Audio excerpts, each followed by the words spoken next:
Welcome back to Global War in 1939. We just finished it off round 11.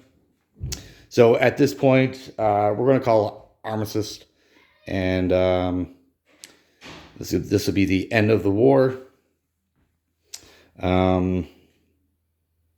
Within France here, the Americans did have a sizable army here. They had a bunch of tanks, a bunch of infantry. They did make a run into Paris. If you can remember, the Germans had a slew of infantry, artillery, their SS infantry, Pack 40s. So the Germans won that engagement with a handful of Mark 4s and 5s. So what would more likely happen? The surviving tanks out of Paris would come into Normandy as well with this stack infantry, a couple of SS mechanized, tactical bombers, medium bombers, and come and remove this. The Portuguese and the Canadians did have a bunch of material here that did come into Madrid.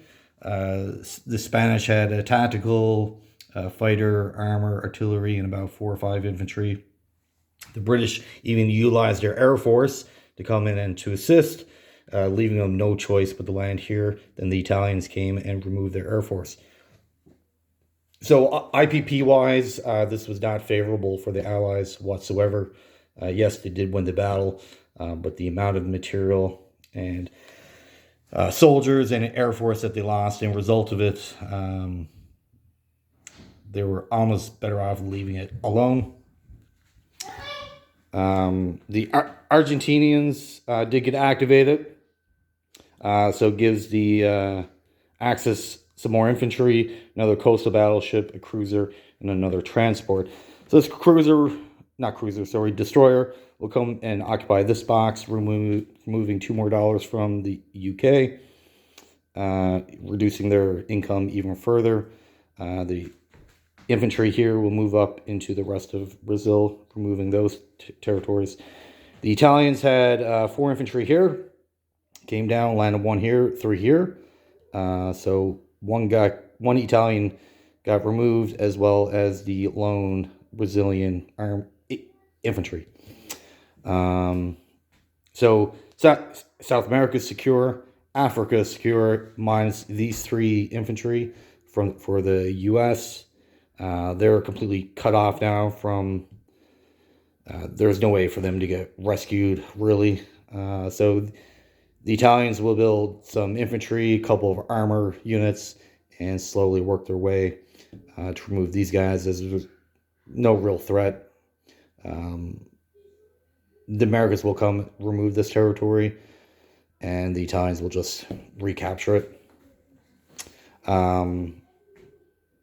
As for Calcutta, they advanced into India, advancing their 4 medium tanks to take care of that army base. FEC did respond in removing them, leaving them with just their 3 heavy artillery, 4 artillery, 2 infantry, and their 5 specialized infantry. But they'll come in with their Air Force, and this force continue to advance east as the Japanese advances west. So there is a 3-turn solution to finally removing India. The Japanese are going to produce 10 transports, utilize all this infantry here. These guys here produce a few more with the escort carriers. 3 turns, and they'll land in Calcutta. So more likely, these soldiers here will collapse for defense, and with the combined effort of the Japanese and the Italians, remove these guys. As for Anzac, their fleet was here. They really had nowhere to go. They couldn't get back home. Anywhere they moved here, these guys would have been able to catch them. They were trying to make a run at Singapore, but they're not going to be able to make it. Even if they did land here, the 2 artillery, 2 infantry, medium bomber would just remove that lone infantry, recapturing Singapore. And this fleet will eventually be caught by these guys. And then what's ever left surviving will combine with this fleet and make their way to Sydney, park outside, and prevent them from producing any more Navy, effectively eliminating from the game. Kind of what the Japanese are doing with up here with the Americans. There was a sizable American fleet here that did get removed through another engagement with this fleet. And they took most of the damage on destroyers and all their capital ships. So they had to go back to Hawaii to repair all that damage. As for the Russians, they did have 16 infantry. The Germans had a stack of 2 Mark 5s and a bunch of Mark 4s.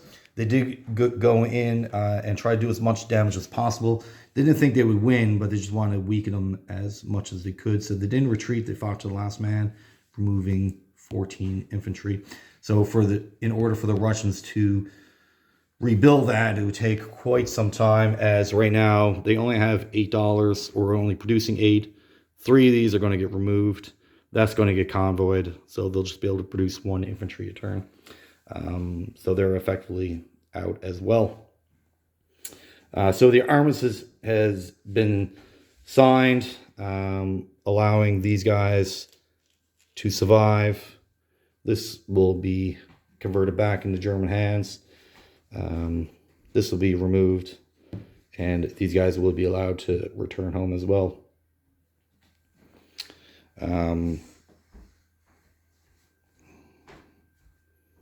All right. So that is the end of the war. It is an Axis victory. They are meeting 2 of the conditions required to win. They got more than 12 victory cities after 10 turns, and they have the 14 victory cities after any number of turns. So we can play it out for another 4 turns, but I don't see anything changing dramatically to continue on. And even economic-wise, the Americans are at 90. Well, just to put this into context here, the Italians are making more. They're making $7 more a turn than the entirety of the Commonwealth combined. So if the weakest Axis power is making more than the second strongest ally power, that's pretty much game over at that point. It's just a matter of time. The Axis are making somewhere in the 265 range, and the Allies are making $80 less every round. All right, folks, thank you for watching. It's been a fun game, and thank you, and have a great day.